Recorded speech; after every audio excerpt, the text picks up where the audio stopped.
Compte rendu de la réunion extraordinaire du Conseil des ministres du 17 avril 2020.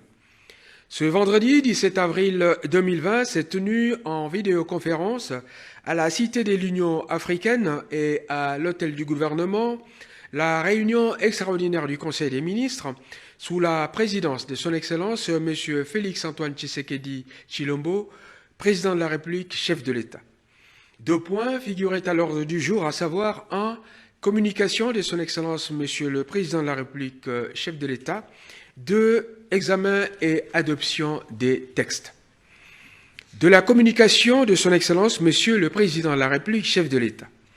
La communication du chef de l'État a porté sur 3 points, à savoir 1. Les inondations survenues dans les provinces du Sud Kivu, Olomami, Maniema et Tanganyika. 2. La rencontre avec les présidents du Sénat et de l'Assemblée nationale sur les implications législatives de la proclamation de l'état d'urgence sanitaire. 3. L'appel à la vigilance sur les mesures de sécurité à prendre, tant à l'intérieur du pays qu'à nos frontières, en application de la proclamation de l'état d'urgence sanitaire.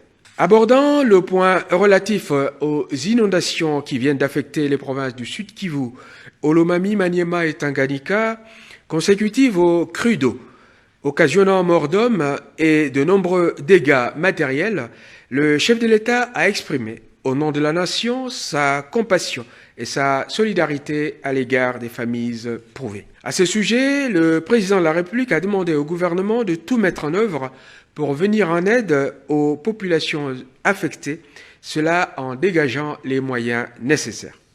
Le chef de l'État a demandé au gouvernement l'envoi d'une forte délégation gouvernementale plurisectorielle sur les lieux afin de mieux appréhender les différentes implications de ce drame et d'établir un rapport aussi exhaustif que possible. Concernant sa rencontre du 14 avril dernier avec les présidents du Sénat et de l'Assemblée nationale, le chef de l'État a indiqué qu'elle rentrait dans le cadre des consultations normales qu'il mène en rapport avec les implications législatives de la déclaration de l'état d'urgence sanitaire. Il s'est réjoui de la convergence des vues qui s'est dégagée entre lui-même et ses interlocuteurs sur les sujets abordés. À propos de la situation sécuritaire consécutive aux mesures de restriction prises à la suite de la proclamation de l'état d'urgence sanitaire, le chef de l'État a invité le gouvernement et tous les services concernés à doubler de vigilance tant à l'intérieur qu'à nos frontières, et cela pour déjouer toute velléité de perturbation de l'ordre public et d'incursion clandestine sur notre territoire dont les frontières demeurent fermées au passage des personnes. Prenant la parole à la suite du chef de l'État, le Premier ministre a informé le Président de la République et les membres du gouvernement des instructions qu'il a déjà données au ministre en charge des Affaires humanitaires en rapport avec l'état de besoin que celui-ci lui a présenté. Les moyens financiers conséquents seront donc débloqués à cette occasion. Point 2. De l'examen et de l'adoption des textes présentés par le ministre de la Santé. Le ministre de la Santé publique a présenté au Conseil des ministres 3 projets de textes en rapport avec le Covid-19, à savoir 1. Projet d'ordonnance modifiant et complétant l'ordonnance numéro 20/014 du 24 mars 2020 portant proclamation de l'état d'urgence sanitaire pour faire face à l'épidémie de Covid-19.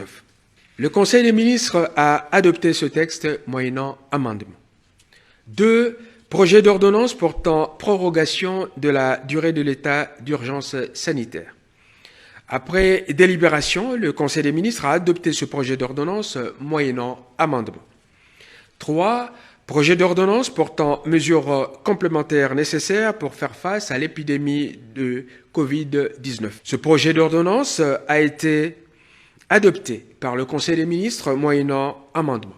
Commencé à 18h30, la réunion du Conseil des ministres s'est terminée à 19h50. Je vous remercie.